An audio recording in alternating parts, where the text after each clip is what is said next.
verte. Tous les Brugeois sont dans le rectangle quasi. Et tous les Gantois aux abords du grand rectangle. La tête au deuxième et la latte. La latte qui repousse cette tête d'Alphaba. Encore une fois, ce sont les défenseurs centraux qui étaient venus porter le danger là sur cette phase arrêtée. On repart du côté gantois.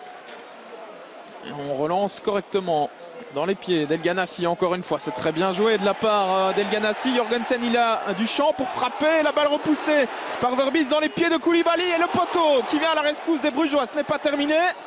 Ljubijankic au deuxième poteau. Verbis de nouveau. Et un nouveau poteau de Koulibaly.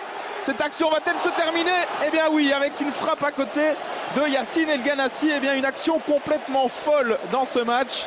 Après 18 minutes de jeu, 2 poteaux dans la même action. Et les Brugeois peuvent remercier la chance sur cette phase. On revoit la frappe de Jorgensen dans un premier temps. Poteau d'Eliman Koulibaly. Et puis ça va encore être un peu du flipper ici avec une balle repoussée par Verbis. Koulibaly qui manque vraiment de chance sur cette action mais qui aurait dû conclure d'aussi près. Alors le premier but tombera-t-il sur phase arrêtée? Premier corner pour le cercle de Bruges. Déviation deuxième poteau et Dominic Fowley qui se loupe et qui est surtout allé percuter le poteau sur cette action. Invariablement, c'est encore El Ganassi qui donne ce coup de coin. Koulibaly, la tête, le sauvetage miraculeux de Verbis une deuxième fois. Et on dégage du côté de Neto. Et bien là, les Brugeois peuvent remercier leur gardien qui a encore fait des miracles sur cette action. On revoit la tête d'abord de Koulibaly. Et puis, c'est un peu chanceusement que Bram Verbis sort ce deuxième ballon. C'est toujours 0-0. Et ce n'est pas les occasions qui manquent du côté gantois. Mais on ne parvient pas à concrétiser pour l'instant. Nouveau coup de coin. El Ganassi dans le paquet. Ballon repoussé par Bram Verbis. Pardon, le but, non, c'est sauvé de la tête par Vian. Sur la ligne. Eh bien, décidément, ce ballon ne rentrera pas, sans doute pour les Gantois. En tout cas, pas dans cette première période. Si ça continue comme cela. Alors, on va revoir une nouvelle fois cette action avec la frappe manquée par Arzo. Et c'est Alphaba qui avait frappé sur le crâne finalement de Denis Vian. A priori, le ballon n'est pas rentré. Les Gantois qui reprennent la possession du ballon. Baric avec Smolders qui a un peu d'espace devant lui. Il va tenter de trouver El Ganassi. Voilà qui est fait. El Ganassi à toute vitesse avec Rudy qui revient dans son dos. Le centre extérieur pied d'El Ganassi et Vian qui se trouve. Et c'est encore une fois Bram Verbis qui est là pour sauver les meubles véritablement. El Ganassi face à lui, Rudy. La passe en retrait d'El Ganassi qui reste disponible pour Marco Soler. Retour avec le Diable Rouge. Attention, El Ganassi, la frappe, ça ne passe pas loin, c'était bien tenté. Là, il tente, il ose, il provoque El Ganassi. Il fait un bon match dans l'ensemble pour l'instant. Vaneno dans le rectangle. Face à lui, il y a Mario Baric. Les crochets de Vaneno. La passe, elle est bien jouée. Elle était belle. Et le poteau avec Fowley. Nouveau poteau. Et c'est Rudy maintenant qui va peut-être pouvoir frapper. Qui glisse une nouvelle fois. Eh bien, décidément, il devrait changer de pneu. Le Portugais. Et décidément, dans ce but, on a des actions complètement folles. Un premier poteau. Fowley qui se jette. Deuxième poteau pour sauver Frank Books. Et puis Rudy là qui ne parvient pas à frapper. Qui glisse.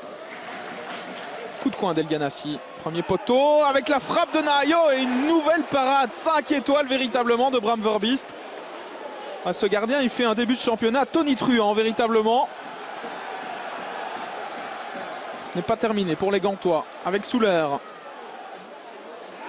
À l'entrée du rectangle, la frappe de Ljubijankic et nouvel arrêt de Bram Verbis. Eh bien, on va pouvoir lui ériger une statue du côté de Bruges dès cette première journée de championnat parce que le gardien du cercle est véritablement en train de faire le match de sa vie aujourd'hui. Regardez cet arrêt du bout des doigts ou du bout du pied, encore une fois.